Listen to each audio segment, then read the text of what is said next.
All systems go. Clear for liftoff.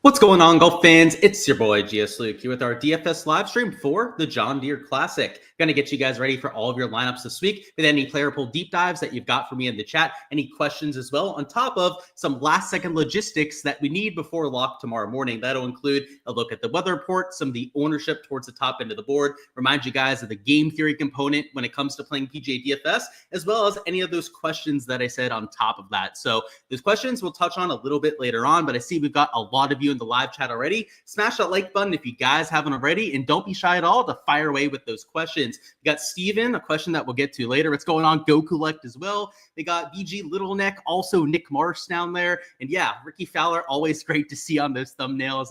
One of the more familiar faces on tour. They got Sight, Seaflight, Mike Spencer as well. What's going on? William, Steven, and Joseph.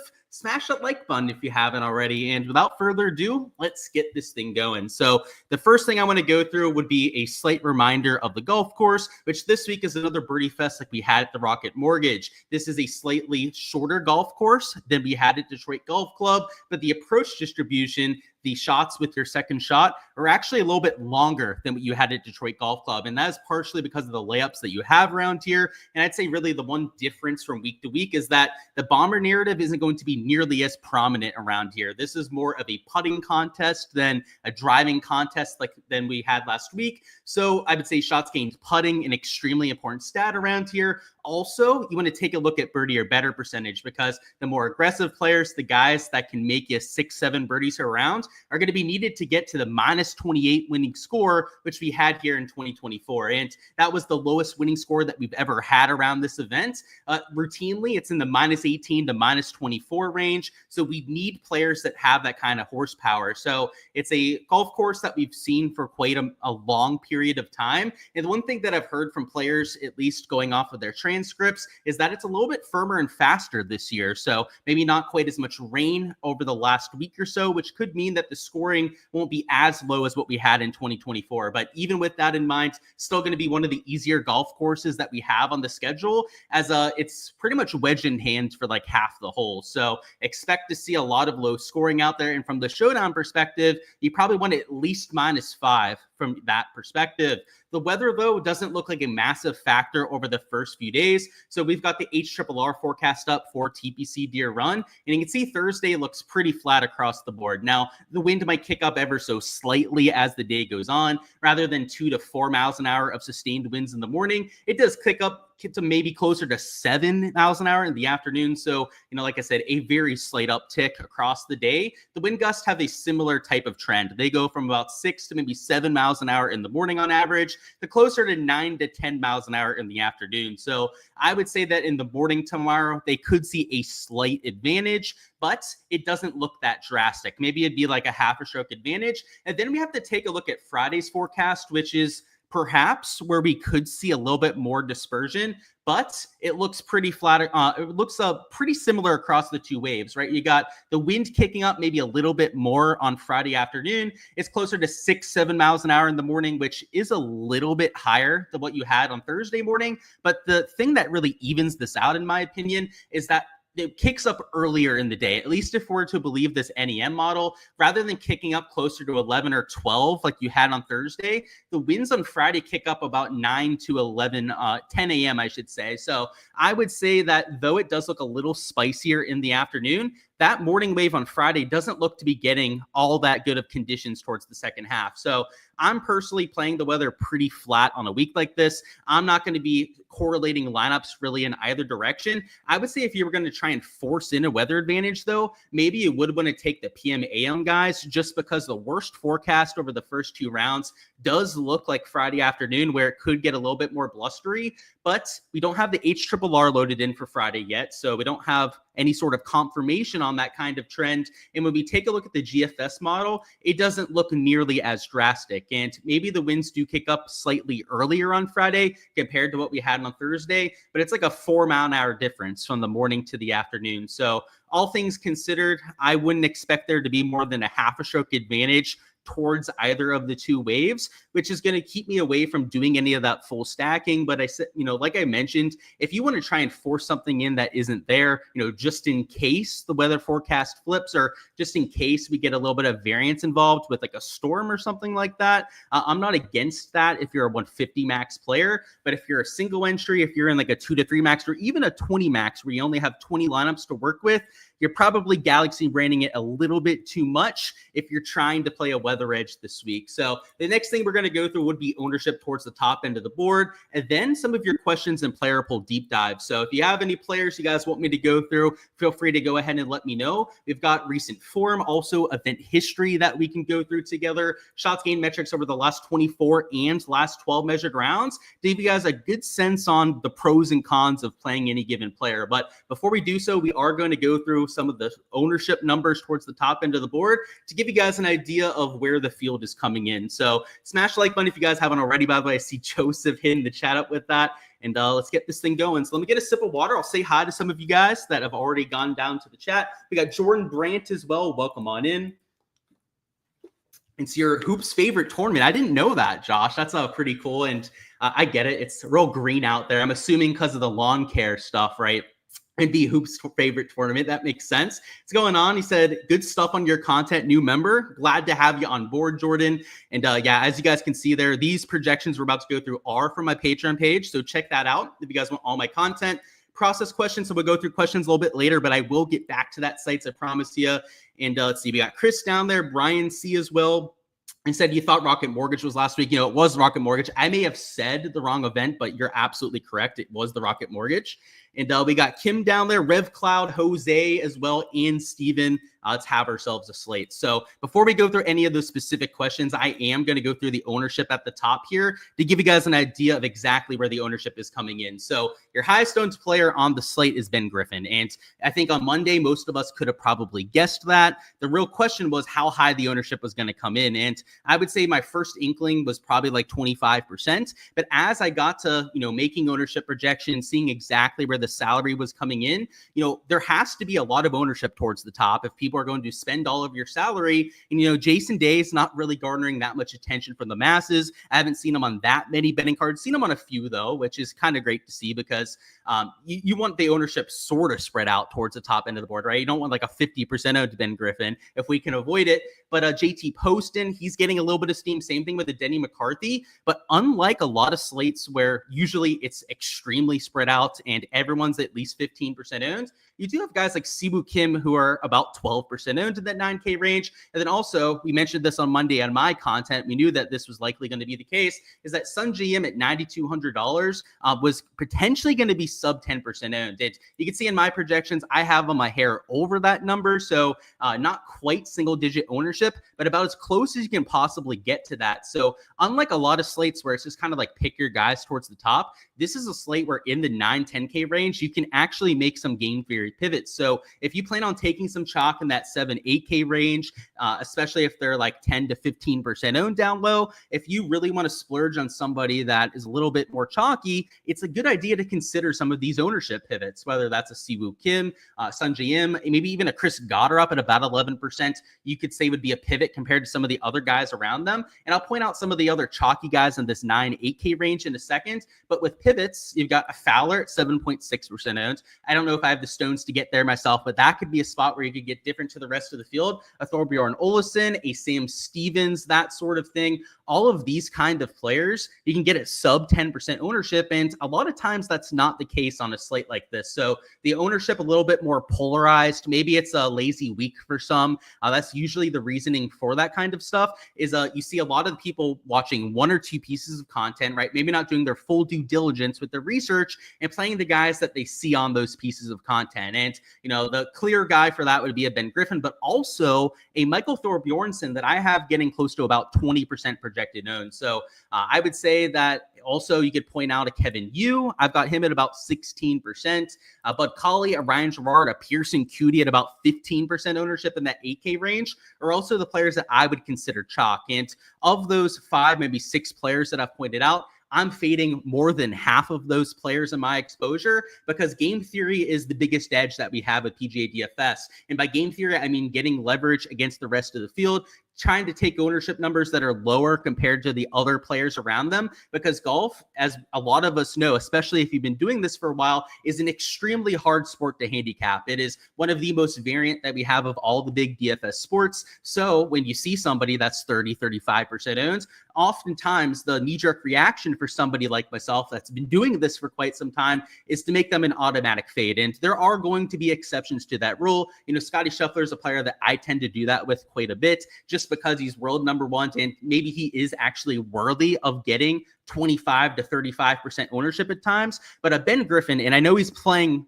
like a completely different player over the last month or so, but I've seen it before with guys like Xander went on a run where he won like 3 times in 2 months. He had Victor Hovland play like a otherworldly player for like a month and a half, 2 months at a time. And then what happened to both of those players? One was injury with Xander. He came crashing down. And then, of course, Victor Hovland went to tinkering and he wasn't the same player afterwards. And, you know, Ben Griffin maybe hasn't had that moment yet where he's going to start having a little bit of a slump. It's only natural to have that happen after such an upswing like he's been on. But I've seen that happen to enough players to know that just because they have the best form of anyone in the field doesn't mean that they're a for sure play this week. And so just for full transparency, like I'm not playing a Ben Griffin in my lineups. And like I said, with his other 6, maybe 7 guys that were chalky towards the top, I'm fading well over half of those players in my exposure. So you're going to see me even towards the top end of the board this week. There are slates where sometimes I'm just eating the chalk in the 9, 10K range because the ownership's more spread out and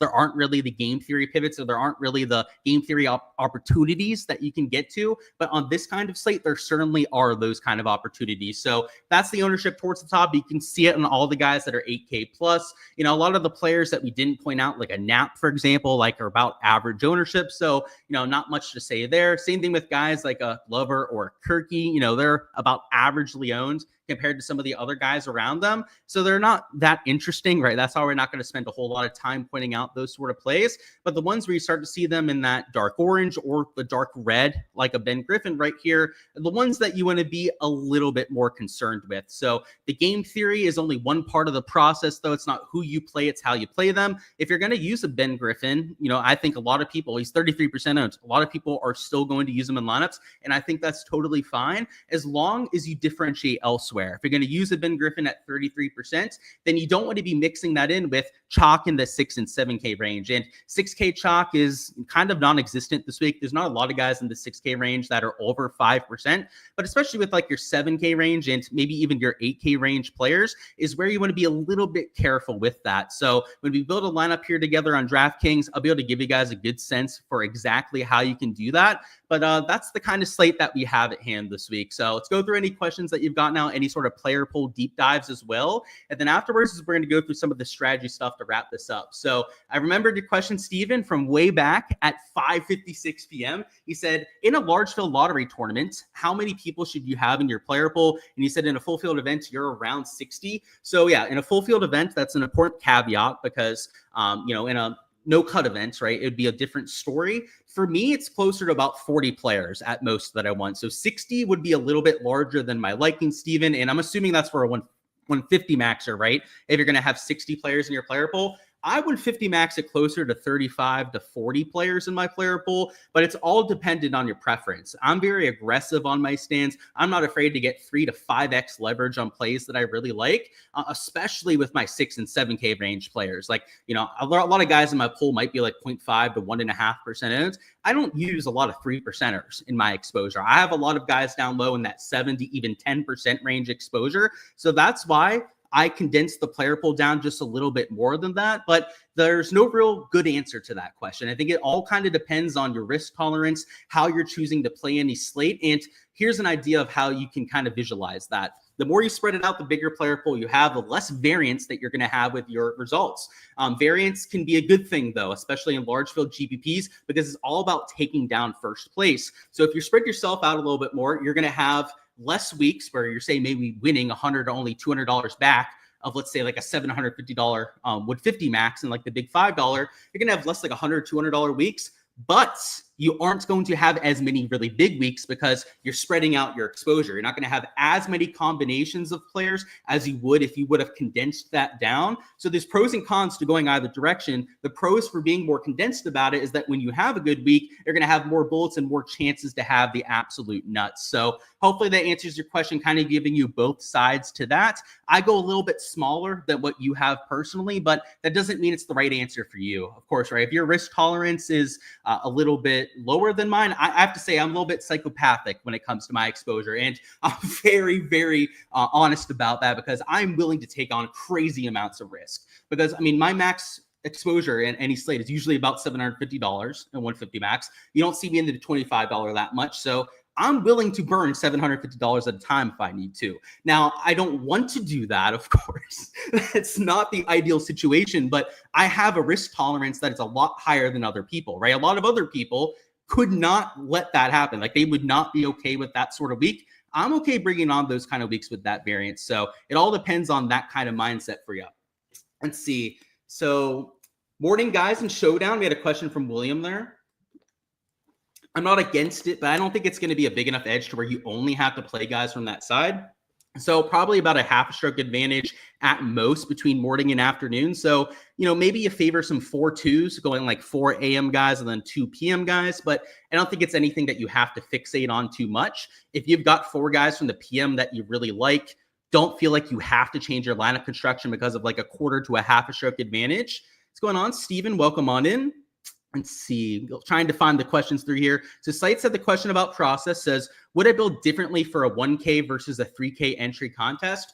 So a little bit, Sites. The 3K entry contest, I would try and get a little bit more differentiation into my builds, but it's not a massive difference, right? Because you're playing against 3 times the entries. So it's not like I'm going to have 3 times lower ownership in that sort of lineup, but maybe something in between, like 1.5 to 3x times the ownership difference.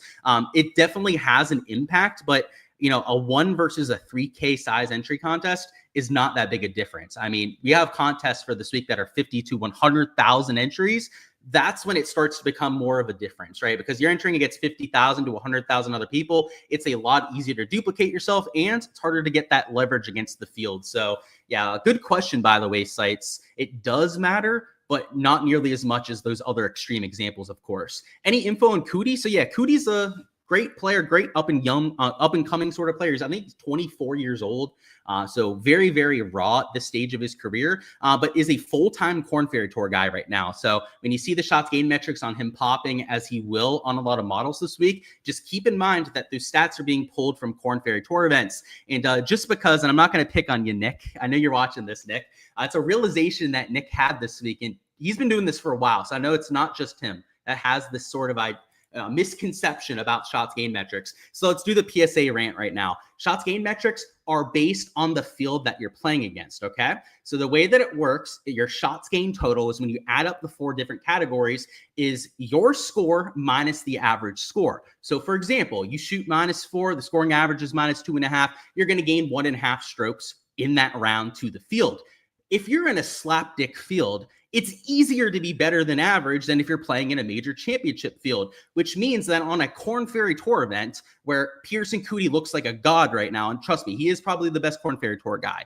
So respect on his name. He's going to be really good on the PGA Tour someday. However, and it's a massive however, if you think his like 1.5 to 2 shots gained sample size is indicative of like a PGA Tour level event, then you would be incorrect about that because the Korn Ferry Tour is a massive step down in talent level. You've got some mid to lower tier guys over there that don't even have full status on the Korn Ferry Tour that are shooting 80s on days 1 and 2 that are completely throwing off those kind of stats.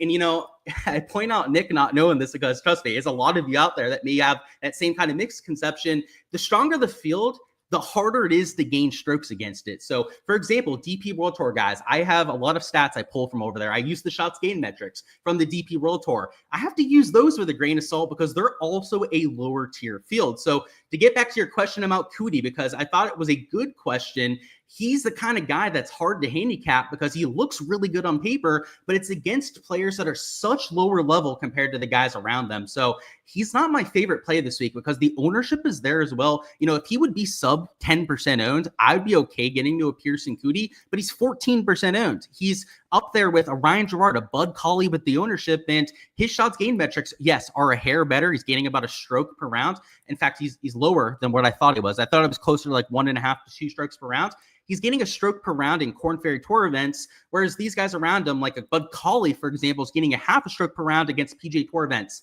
To me, the half a stroke in PGA Tour events is much, much more impressive than the stroke per round on the Korn Ferry Tour. So hopefully that answers your question there. Thoughts on Koiven this week? So he's if we thought that Cootie was raw, Koiven's an even more raw prospect because he's still an amateur at this stage. However, he won all the awards on college golf this last year. And as he's only a sophomore, by the way, year before that, he was a freshman and he won 2 of the 4 big awards for the best college golfer in the nation. He's the sort of guy where the pedigree in college so far is tracking alongside like a Jack Nicklaus, a Tiger Woods. I'm not saying he's going to be that good, but at least based on his career so far, he's been that level of player, like transcendent talent level.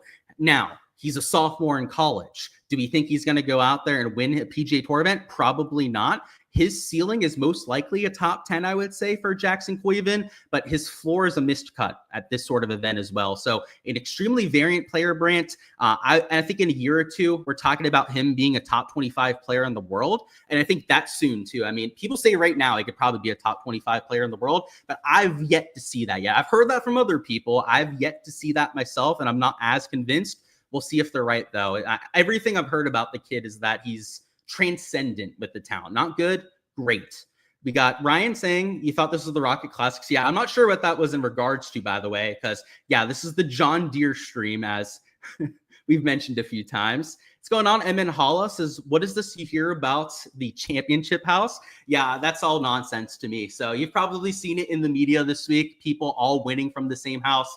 Where somebody is staying in their Airbnb has no impact on whether they're going to win or lose. So, yeah, it's a funny little headline that the players were kind of shaking their heads about when they were asked about it. Like, Denny McCarthy got legitimately annoyed when the media brought it up. But, yeah, it's nonsense, right? Like, where you're staying obviously is not going to have an impact on whether you win or not. I think the reasoning for that would be is that those really good players that all went to Georgia that play this event every year that are also coincidentally in the 8, 9, 10K range at this event every single year are probably just the best players that are teeing it up, right? And they're all buddies. They're all buddy-buddy. It's why they play this event. They know that they're all going. They're going to get to have a good time out there. And yeah, that's probably why they win, right? It's because they're the best guys that we have in this field. A few minutes late, but you made the live. Thanks for the show. Of course, Michael. Thanks for the kind words. What's up, Luke? A little late, but you still made it. Can't complain myself, man. We got some golf in this morning. Also, a little bit of video games this afternoon. It was raining. It was storming. I had to leave the course early, but we made up for it with some video game time. I said, who's a player to get different with in a 3-entry? I mean, I don't really think the 3-entry changes too much, right? You're just talking about low-owned plays. I mean, you can see towards the top some lower-owned players that you can get to, but you can pick your favorite, man. This isn't a live stream where I'm going to spoon-feed people plays. This is a process-based live stream. I do have a spot where you can see my player pool, right? Some of the lower owned players that I'm getting to. That would be on my Patreon page. But yeah, those kind of questions I'm going to stay away from. We're going to keep it process based for this kind of live stream. Can we get a Jesper Svensson deep dive? Of course. So Jesper is a long player off the tee. He's also a high birdie percentage player, but the form lately has been a little bit substandard for him. And it's not like he's been terrible. He's still gaining strokes to the field, but he is losing on approach. He is losing with the putter, which approach play can be hit or miss for him. Putter is usually better for Jesper. At least on the DP World Tour, he was a career gainer on the greens. So I would say he's like a 6 out of 10. I mean, I have him in my player pool, I guess, to answer your question. Like, he's somebody that I'm using, but he does have his flaws, hence why he's going to be a little bit lower owned there. But a lot of the big names out is lineup building similar to the U.S. Open, maybe leave 1,500 to 3K on the table. Absolutely not, man. And you were leaving 3K on the table at the U.S. Open. I don't think that was the move at all. So Maybe you can elaborate on what you mean by that, but no, I would not be leaving 1.5 to 3K on the table. And here's the PSA on that, because I'm always a huge proponent of spending most of your salary, even if the quote unquote optimal is like 1.5K to 3K left on the table. No one's going to play that, and no contests are going to get taken down by people that play that sort of lineup. I've yet to see it in that week. I was in a lot of the large field GPPs. I wasn't in every single one. So, I can't say that none of them weren't taken down by that sort of lineup, but I would be mighty fine surprised if that week with the JJ Spawn, like all those slapdicks towards the top, because you're right? It was an average salary that was lower than normal, but show me a contest that was taken down by that sort of lineup, right? You don't have to have the perfect lineup to take down GPPs.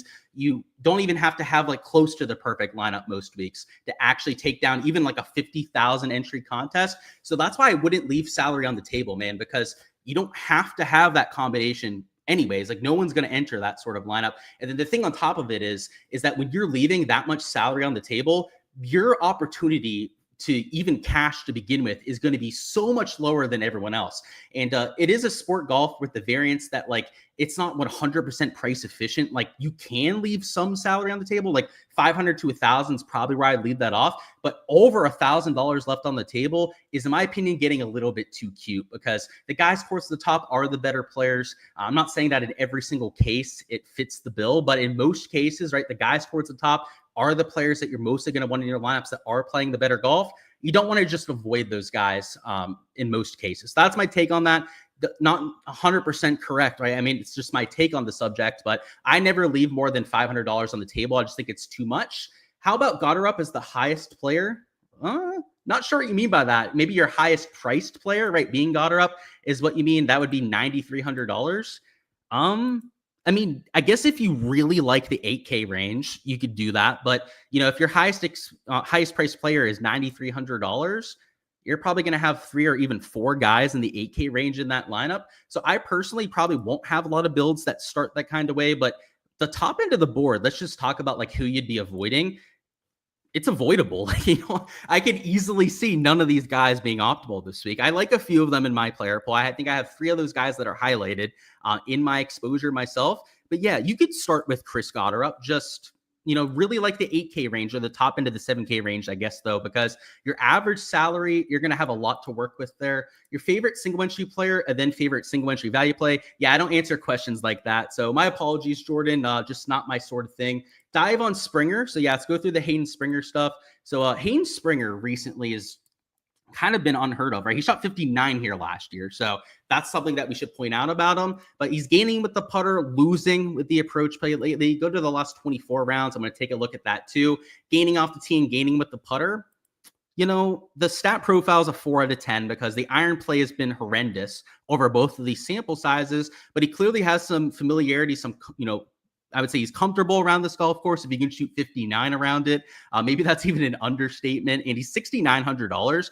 And I know we don't have the ownership up for the guys that are under $8,000, but he's sub 3% owned in a lot of your contests. So if you're looking for like a GPP flyer, he would fit the bill on that portion of the board. And, if you can shoot 59, that's definitely a high upside play. Yeah, so guy has 127, 126, and 144 points on the Korn Ferries. So yeah, the courses are super easy, Brian, so keep that in mind as well. Average winning score over there is like 25 under par, so it's going to be a little bit easier to score that well. It's I gave my full take on it, though. I think it's a little bit of fool's gold. If he's gaining a stroke per round on the Korn Ferry Tour, that's probably about a field average player on the PGA Tour. Thoughts on Gerard and Nico? So Gerard's ball striking form is fantastic. However, his putter is horrendous. It's like he's putting like Stevie Wonder or something, like he's completely blind on the greens. You can see gaining over a stroke per round in the ball striking stats, but losing 1.2 strokes per round with the putter. So at a birdie fest like this, that is a big red flag in my opinion. It's not something that makes him unplayable because we know that putting is extremely variant. Guys, when they bounce back, tend to bounce back in a hurry, and sometimes with even ceiling weeks on their first week back with the greens. I would say that he's in play, but that is a pretty big red flag for me. And then the other one was Nico Echevarria. So Echevarria, I've seen on a lot of betting cards, but I don't think he's going to be mega chalk this week. He will be slightly above the average ownership, I would say, for these guys at the top end of the 7K range, but gaining ball striking, gaining with the putter. So unlike Gerard, right, he does have the putting to probably get it done at a Birdie Fest. I mean, he's even shown it to us before at Birdie Fest. His first PGA Tour win, which was before the Zozo. The Zozo was the harder win, but before that, he won an alternate field event. That was at one of the easiest courses on the PGA Tour. So yeah, I would say that he's live, and I would have bet him if I could have gone the 70-1 number that he dropped on Sunday night. But by the time that I got the board on Hard Rock Bet, he was down to 50-1, and I think he closed at like 60-1, maybe like 55-1 on Hard Rock Bet. Yeah, 70-1, that would have been really nice to add, but we found some other spots to add instead. Oh, here we go with dumb Nick. Oh God, come on, Nick, stop being dumb. Did someone say that in chat, by the way? Did I like overlook that? I don't know.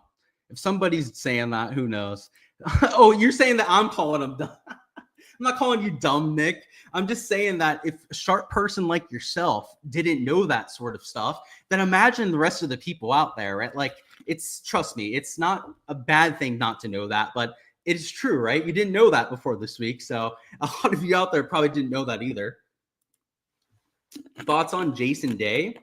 So Jason Day is a hair lower in the ownership compared to like a Ben Griffin, who's right below him, but the form is drastically different as well. So, you know, the form is actually, it's not even that bad for Jason Day. He's still gaining about 0.86 strokes per round, and he's in my player pool this week. So I liked him enough to play him. It's partially because of the ownership, but yeah, it's a nasty play, man. Like, if it wasn't for the ownership, I would be taking Ben Griffin. But because of that and the game theory aspect, I am making that sort of pivot myself. Of course, Kep, thoughts on Denny McCarthy? So, I mean, he's got great course history. That's really the one big selling point for Denny because the ball striking form lately has not been there. And, you know, for a 9-10K range player, you normally want them to be ball striking it well. You can see the off the tee play has been a big issue for Denny. Last 24 rounds, it's been an even bigger issue, actually losing strokes on approach as well. So, he's like a 5 out of 10 because I'm playing him this week, by the way. I'm using him as another ownership pivot off of Ben Griffin. So, like, I don't love a lot of these guys around Griffin. Like, they all have their own flaws. JT Poston, for example, his ball striking has been shit too. So, like, it's like the guys around Ben Griffin should be lower owned for a reason, but I'm playing a lot of them because of the fact that they're half the ownership. So, yeah, Denny's that same kind of thing. Course history, though, on Denny is as elite as it can possibly get. So that kind of makes up for that, in my opinion. Clanton deep dive. So I bet him for an outright this week. He finished in second tier last year as an amateur, and the ball striking stats heading in have been on point for him. So he's the kind of guy that I'm actively getting over the field on. You can see gaining with his approach play over the last 12 rounds. Last 24 measured rounds, he's gaining across both ball striking categories. And sorry, I was looking at the wrong player there, but it's true, gaining across both ball striking categories. And on these greens last year, he lit it up. So, you know, sometimes it's the agronomy, sometimes it's the golf course itself and feeling comfortable on them. He might fall flat on his face on the greens this year for all we know, but I think that data point of him gaining a bunch of strokes putting is a good sign for sure. And especially because Luke Clanton lost 5 strokes putting in one single round last week. He did turn it around towards the end, but in round 2, I believe it was, it could have been round 3. It was one of those two, either round 2 or round 3. He lost 5 strokes putting to the field. I'm sure glad that he's back at this golf course now because it was a lot better to him last year. The title of the stream says Rocket Classic. Okay. So, yeah, I don't put those up. That was the editor then that put it for Rocket. So my apologies on that, guys. This is obviously for the John Deere. If I would have put it up myself, that wouldn't have been the case. That's my bad. And yeah, it's not me that puts it up. So my apologies for that, guys. Don't blame me for it. I hate to throw people under the bus, but I did not do that clearly. Denny got steamed because of it. Not sure what that's alluding to, but okay, yeah, Denny getting steam. I'm not it might be the case because of the form, but I don't think he's going to be super highly owned. You can see there, I'm at about 18%, so I wouldn't say that he's massively steamed. Do I expect a higher 6-6 rate again due to the easy course difficulty? No, that has no impact on it, Chris, right? It just impacts the cut line. I don't think that an easy course is going to make it a higher or a lower 6-6 rate. It's all going to depend on whether the chop gets there or not. And, you know, easy courses maybe have slightly less carnage than like a really hard golf course. Like there's times when we have a course that has like a lot of water, for example, where the variance gets tuned up a bit. That's not the case here. So maybe you do see a slightly higher 6-6 rate than what we'd have most weeks, but it shouldn't be that big of an impact, man. Like the course difficulty has a very small impact on that sort of thing. It's all going to come down to the chalk that makes or doesn't make the cut. You're putting a person's last name beginning with MC and a Kim in every lineup. So what? That's McCarty. That's McCarthy. I like both of those guys. And then who? Tom Kim, Siwoo Kim. Michael Kim. I really like Michael Kim this week. I love it, Nick. And I don't think you should have a role set for that. But if you're liking a lot of those players we just mentioned, I'm with you on most of those guys. All right, Whaley and Roy are popping in some models. Thoughts? There you go, Jordan. Yeah, those are the kind of questions I'll answer. And yeah, just like asking me for flat out plays is it's just stuff I'm not going to go through. So yeah, you're looking at Whaley and Roy. So you're probably looking at recent form then, right, with those two players, because Roy last week got into contention for really the first time all year. Iron stats look really good on him. And then you're looking at Vince Whaley too. So yeah, it's the last 12 rounds that's probably putting you onto those two players. One thing I'll say though is that, sometimes we got to remember who we're dealing with. Like Kevin Roy is still an average player of the PGA Tour. Vince Whaley is a little bit better than average, I would say, at least based on where he gets priced on DraftKings every single week. He gets a little bit more respect than Kevin Roy does. And I will say the ownership does favor Roy as well. He's higher owned between those two. So I don't like either one. I'm not playing either one in my lineups this week. But if I had to choose between those two, let's say, I would say that Whaley is like a 5.5 out of 10, and Roy would probably be like a 3.5 out of 10. And it's not like the form on Roy is not there. 1.25 strokes per round on approaches. Really good stuff. However, it's mostly in lower tier fields. Like he's not playing in the major championships we've had recently. He is playing in the alternate field events that are much easier to gain strokes on.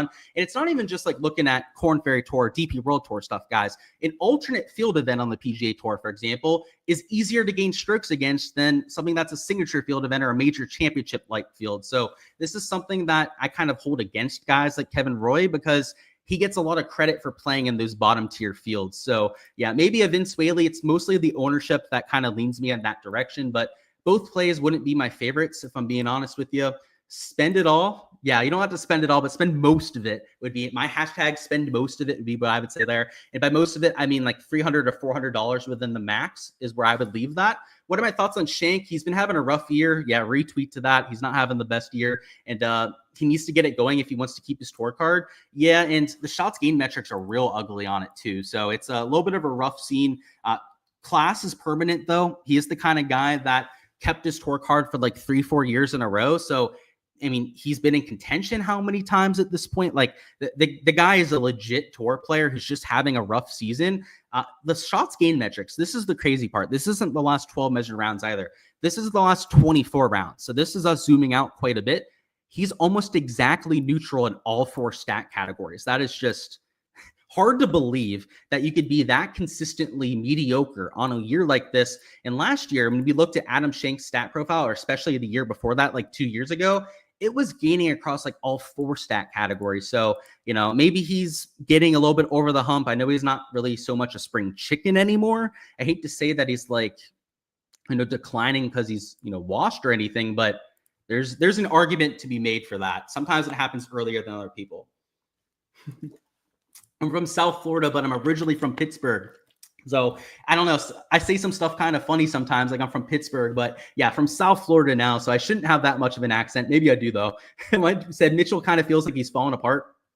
Kind of, yeah. I mean, I think you're spot on with the form aspect there. Like he's not playing his best golf at this point, but he is cheaper now, right? He was in the 8-9K range in a lot of these weaker field events in the beginning part of this year. And he's still gaining with the approach play at least. So if there's one category where I want to see him gaining strokes to the field, that would be that approach play. I mean, historically, he's one of the best off the tee players that we have in this field. So I would say that I have a little bit more optimism for Keith Mitchell than I think you do. I mean, obviously, based on the way that you worded that, you probably don't want to play him this week, but I am using Keith Mitchell because he makes a lot of birdies. He's top 20 on the PGA Tour in birdie or better percentage. He's at least hitting the irons well. And the more that we zoom out on Keith Mitchell, it's still kind of meh. Like the last few months haven't been there, but he's gaining in both ball striking categories. He's actually gaining with the putter, which isn't always the case with Keith Mitchell. A lot of times the putter is the crux of his existence. So I don't know. I think that he could bounce back. It's still a risky play, but I'm okay with that in large field GPPs. Ken Aldrich top 5 this week. I mean, he top 5'd last week, but I didn't bet him for that thing this week. It's just a little bit of a different course fit, in my opinion. Last week was a course where if you were a bomber, you can really stand out. It's not like being a bomber is a bad thing, but I just don't think it's as big an advantage this time around. Hope you clean house at the John Deere deep dive on Nap. And hey, appreciate the kind words with that. Napster is the number 6 birdie maker on the PGA Tour. He's coming in off of being in contention last week. He's been in contention a few times this month. So I was absolutely shocked to see that he wasn't chalk this week. And I've got him at about 13%. So I don't want to say that he's like low owned. He's like averagely owned for the 9K range, but I thought he might be like 20 to 25% owned. So, I mean, if Jake Knapp's going to be held in check, I'm going to be really happy about that. My favorite Kim is Michael Kim, just because of the course history here. And it's sneaky good form as well. So he'd be my favorite Kim. See, of course, William, I've got you. Who is my favorite spend up and my favorite fade for spend up? So yeah, my favorite spend up, and let's put that in quotes because it's a really ugly spend up, is Sungjae Im. He is the core play that you guys can see there that I bet outright this week. I just think it's a really good bounce back spot for him. And I've heard all the people saying that he's going to suck this week. That's totally fine for people to have that kind of take.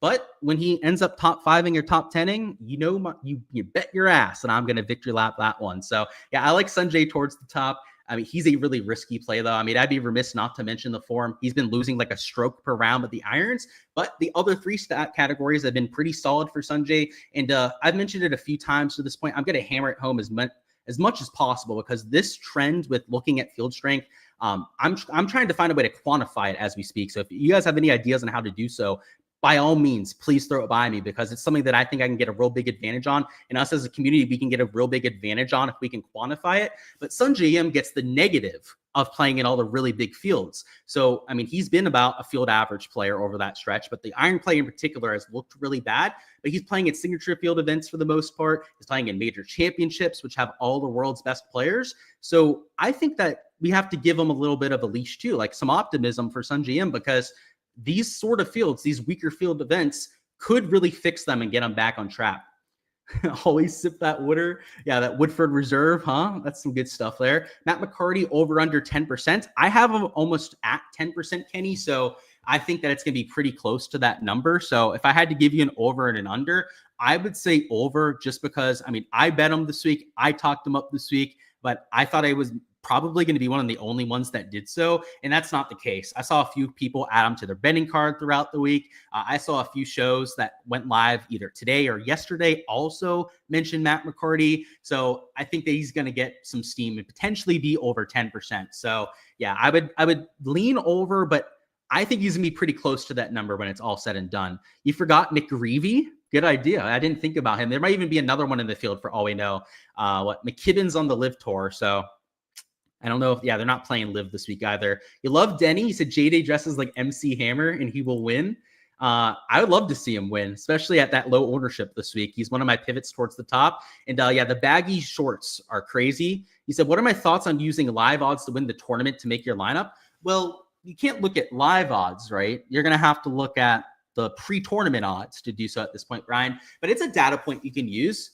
Like when I was newer to PGA DFS, it's not as big of a part of my process now, I would say. But when I first started, like it was something I was using to make my plays. But now I incorporate it with win equity. So it's something that's kind of done like behind the scenes for my projections. I use the implied odds based on like the gambling odds to give players a certain amount of win points, like of the 30 that you get for winning in first place. So that's how I incorporate it. I just do it exactly based on the implied odds and I multiply it by 30 and then I dish that out to the entire field. I do that for every placement position. That's how I handle the placement points for my projections. I probably shouldn't even have said that much. I'm probably the only one that takes that much detail on the placement aspect, by the way, but it's true. I do that for every single player. And that's how I use that, Brian. But outside of that, not too much. You notice that the Shriners had 3 former winners, the JD Classic from this. So you're saying there's some correlation between those two. That first sentence was a little bit convoluted. So I'm going to just go ahead and kind of summarize it that way. He said, Poston, Kim, and Davis Thompson, is that a comp course for me? So I'm okay with that, Ryan. It's not one that really came to mind at first for me, but it's easy scoring, just like the John Deere. So it checks that box. The agronomy is somewhat similar. I believe it's some type of bent grass at the Shriners. It's going to be a different strain because it's a different time of the year. So it's not going to be the exact same type of greens, but similar greens. Same type of stat profile too, like Shriners, it's more about accuracy than the distance off the tee. So yeah, I'm okay with that, Ryan. I didn't use it as a comp course this week, but next year I may add that in. Like, let's see what happens this week and let's take a look at the leaderboards from this event until the Shriners last year. But I'm with you on that. I think that makes sense. Sungjae needs to pack on 10 to 15 pounds. Is he light now? Is that what's going on? I haven't been taking a look at his physique lately, so I don't know whether he's fat or whether he's a little bit skinny right now. I thought he was fat the last time I saw, but if so, I don't think he needs another 10 pounds. Ricky Fowler, over under 7%. Way under that number. Wooer Im will be the first round leader. Let's do this. So what, Siwoo Kim or Sunjae Im? Hey, I hope it's Sunjae, but I'll remember that comment if you're right, William. That'd be an all-time call. Why do you like Patrick Rogers this week? He said D-Gen's going to haunt you. Yeah, man. James would be shaking his head at you using Patrick Rogers, right? The loser piece of shit, as he would call him. I would say that he's not my favorite play just because like of his form. However, you're getting sub 3% on Patrick Rogers. So if you want to throw him in a few lineups in your large field GPP exposure, just in case he has a bounce back, I could see it. I mean, earlier this year, let's remind ourselves on how Rogers was playing. He had did he win? Right? Didn't he win this year? Or he didn't win. He got damn close to winning, right? He got in contention. I don't think he won on Sunday, but he got damn close to pulling that off. And then he was in contention like the week after that too. A couple weeks, like he was in the 9-10K range in weeks like this. And now he's at the bottom end of the 7s in sub 3% owned. Like, yeah, man, like you could use him as a GPP flyer for sure. Like it's not my favorite play, but it was in consideration at the very least. Late here, Luke, you got Valimaki versus McCarty. I love McCarty this week. He's one of my value plays, so it'd be hard pressed not to say McCarty. But what I want to add on to that is it's not all about my take on players, right? I don't pretend to be like Nostradamus or like know exactly what's going to happen that week. Golf's a very hard to predict sport. So what I'll say is McCarty's higher owned than the other player there. So if you're looking to try and get some differentiation to that build, maybe you go with the lower owned option instead of McCarty just because of that. And Valimaki, not to shortchange him, he's been pretty good on approach over the last few months. So we don't want to forget about that. Could I model strokes gained based on something like field OGR? So yeah, I was thinking about that. Thank you for giving me some ideas, by the way, man. You said your own golfer ranking, etc. So the shots gained for the top 20 would be more in a field where the best player is 89. You're 100% right, man. That's what I was thinking. And I guess I'll just go through it because I can throw the idea out there. Whether you're watching this live or on replay, feel free to comment if you have an idea of how to quantify this. I've seen people that have tried it in the past, by the way. And I've tried to use them for some inspiration on this, but I don't think that they did it properly. Hence why I'm not just citing those stats. But you could use like data golf rankings maybe, because if we use official world golf rankings, that's not going to cut it, especially for the major championships. Live golfers are completely misranked. Like I think anyone with a brain would agree with that, right? Like that's why you were saying like to look at like maybe my own rankings. I think that's why I included that on that, because we're going to have to make it like an ELO rankings, like the way that data golf does it, where everyone is on an even playing field. Because if we can use those kind of rankings, I think it'd be a lot easier to do, because you could use the average ranking. That could be a way to quantify it. You could use average shots gained, but again, that brings in the same problem. So like, yeah, I think making a ranking system, whether it's the data golf ones or making our own, would be the best way to go about it. But I was just wanted to throw it out there because maybe somebody else has that idea and can help me out with it. Thanks again for the help. Any love for you? So yeah, you is getting a lot of love from the industry this week. So I think he's a good play. There's a reason why he's getting that industry love, but at the same time, he's a little bit higher owned than some of the other guys around him. So I slightly prefer Luke Clanton just because I bet Clanton this week and he's lower owned. But Kevin Yu, I've seen on a lot of betting cards. I've seen a lot of people really high on his prospects this week. And in fact, I'm using him in my GPP lineup. So I'm still using him despite that ownership. But he is getting a little bit more steam than I would like, I would say. Sunjae John for the monies. You guys in Philly love saying John, huh? It's one of my favorite parts about you Philly folks. If Im or Woo is first round leader, you're going to need to give your wife CLA. Not sure what that means. Oh, you're saying, it's the car, right? You're talking about the Mercedes? Seems like you got a nice bet on that one then. Good luck. That'd be a lot of fun, right? He said, do I like Thorbjorn Olesen? I'm a 5 out of 10 on Thorbjorn this week. I really don't have a hot take either direction. His form is at least better than most players around him. So let me actually just Control F it so we can find it a little bit quicker. At least I thought we could do it a little bit quicker. He's gaining about 0.61 shots gained per round. So yeah, for like an 8K range player, he's got better form than a Ricky Fowler, for example, than your Alex Smalley's, your Keith Mitchell's down here. But the ownership reflects that at least a little bit. Like I know he's not high owned compared to some of the other 8K range players, but when you compare Olesen to some of these other 7K guys that are just a little bit lower in the pricing, he is a little bit higher owned than them. So yeah, 5 out of 10. I don't have a hot take either direction there. But the last thing we're going to go through here, guys, is going to be some DraftKings strategy. So let me go ahead and bring up that. And then let's go ahead and wrap this thing up. And by the way, guys, for the prop and betting side, we'll be doing that on my YouTube channel, 8 p.m. Eastern time. So that'll be in about 10 minutes. Make sure to check that out for all of the betting content for tomorrow. But in terms of the contests that are available, most of them are filled at this point of the week. And most of you have probably already reserved your entries. But the main thing I'll say is that a lot of the stuff we say for the showdown slates and trying to go and try and target the more sustainable contest, you can say the exact same thing about for main slate. So trying to get into more sustainable GPPs is always a really good idea. They did put up a secondary drive the green. So this one is a 6th to first place. It is actually a little bit less top heavy than the other one that they posted. So like this could be an example of trying to find a slightly more sustainable large field GPP, but we want the contest where it's closer to 10-15% to first place. The reason for that is when it's only 10 to 15% to first, you're going to have more money for the rest of the top 5, top 10, which makes that a lot more sustainable for your long-term results, because it's not always going to bink first place finishes. Like you can have really good lineups, especially if you've been doing this for a long time. You would know this, like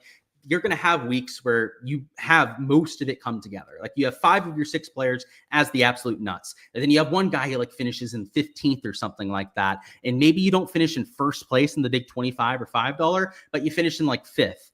You want that to count, because finishing in 5th out of like 50,000 entries, like the big $5 that we have, is not an easy thing to do. So when you still pull off a really good lineup, you don't want to be absolutely screwed by it. So that's why I say to go to the contests that are a little bit flatter, but the payout structure closer to that 10 to 15% to first. And then for putting a lineup together, I mentioned talking about the game theory. We're going to build a lineup with Ben Griffin, who I am full fading this week. So I'm not going to have any lineups with Ben Griffin. Full transparency right off the bat with clicking him in there, but we're going to use him towards the top to make our life more difficult, because we're going to build a lineup here for like the big $5 or $25 GPPs where we've got to really get differentiation, because we're playing against a sizable amount of entry. So we're going to start with a 35% up top that is really going to force our hand. So I'm going to start with the ownership pivots right off the bat. I'm going to go Ben Griffin, and then rather than taking, let's say, a Knapp or a Thor Bjornsson as my second man in, that might be a little bit chalkier.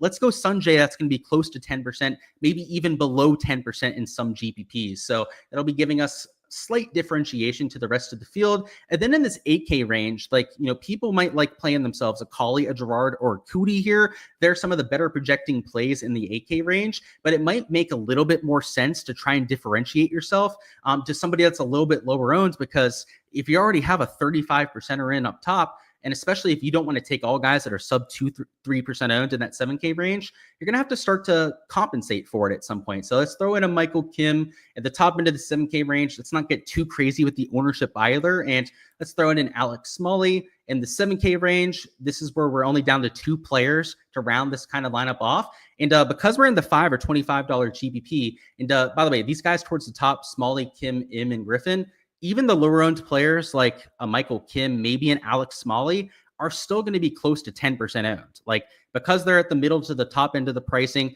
they're still going to be garnering a lot of ownership out there, which is why for your last 2 players here, you want to be somewhat cognizant about what you're doing. So let's throw in a Jesper Svensson, who, as previously mentioned, isn't going to be that chalky in the 7K range. And then for your last man in, you could probably use anyone here and get away with it, just because we've already gone a lot of that differentiation into our lineup. But let's say that you weren't as careful about it. So maybe rather than taking a Michael Kim, you went with a slightly chalkier player in that 8K range. So let's throw in like a Pearson Cootie, for example.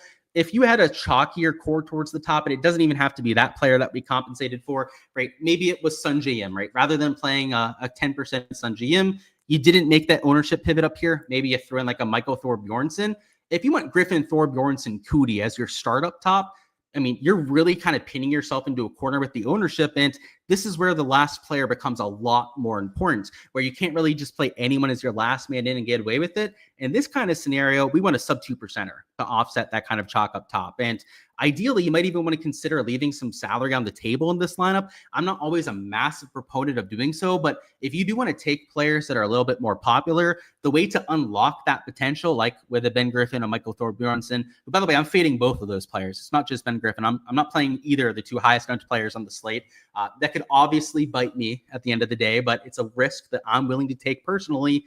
If you do want to use them, though, consider leaving some salary on the table, because that'll give you a much better chance to not duplicate yourself with the rest of the field, and it'll give you some added leverage as well. So that's all we've got for this main slate this week. I've got to get out of here so that I can go live on my YouTube channel here in just a few minutes. Over there, of course, is where we're going to be doing all the prize picks and underdog stuff for tomorrow. Also, any matchups on the sports books will be fully deep dived on my YouTube channel. So follow that at GSLukeDFS. You can find that on YouTube or on my X/Twitter. I'll be posting a link to that as well. But best of luck with all the exposure that you guys are getting to this week. Make sure to check out the SHIPIT Nation for all their content heading into this week. And of course, make sure to check out my Patreon page for all the content that I posted for the main slate as well. Those projections that you saw before, my entire player poll is posted there too. And for rounds 2 to 4 showdown, we're going to be doing the same kind of live streams for those as well. So make sure you subscribe here to the SHIPIT Nation YouTube channel so you guys can catch all of those when we're going live as well. And yeah, after the play ends, or maybe as play is finishing up for round 2,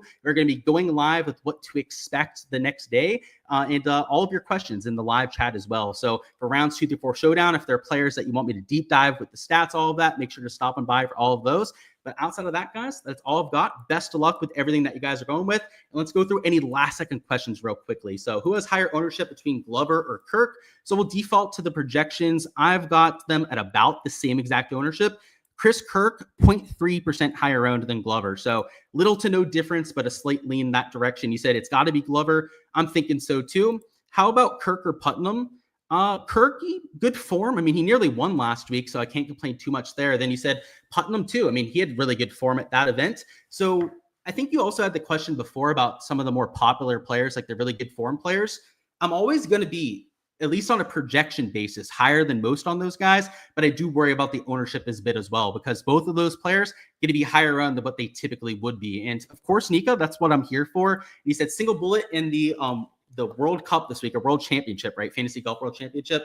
Love Griffin, but might need to fade. Yeah, let's talk about it for a second. So I don't do any of the qualifiers. I don't even try, because I know it requires a lot of strategy and it requires pretty big bankroll to try and get one of those contests, unless you get really lucky and you win, one of the cheaper ones, which is hard to do because there's a lot of entries in those smaller qualifiers. I would probably play Ben Griffin this week. And I know it's like the cash week, right? It's like half move on after this week, because he's probably going to be 80% owned on that this week. And I'm not trying to tell you what to do, because you have your own lineup. Just, I would say, let it go in one ear and out the other based on what I'm saying here. Because if you're playing that big of stakes, like, you don't want to listen to anyone. You go with your gut. You go with your intuition. That's usually my take on those sort of things. But if I did have a lineup in there, I would use Ben Griffin, because even if he fails and he's like 70, 80% owned, it's a cash lineup then, right? It's a 5v5 against those 80% of the lineups that also had Ben Griffin. And those 20% might beat you. So it might only be for like the 30% that you're playing with. But I'd much rather be in that situation than not play Ben Griffin. He wins. 80% of the people have him, and then you have next to no chance to make up those placement points. So that's personally what I would do. It's a little bit of a scared strategy. I've never been in one of those before, so maybe that's why I have that kind of take. But the aggressive strategy, I mean, if he misses the cut, then you make it on that pretty much alone right there, right? That's a 10K player not making the cut. It's going to be really hard to get over the cash line, the 50-50 line, if he ends up missing it. We'll see, man. I'm fading him this week in my DFS lineups. So I don't know if I could do it in that 50-50 format, though. It's a little bit more interesting and a fun concept for sure. But that's all I've got, guys. Best of luck with all of your exposure this week, and I'll see you guys for that round 2 live stream.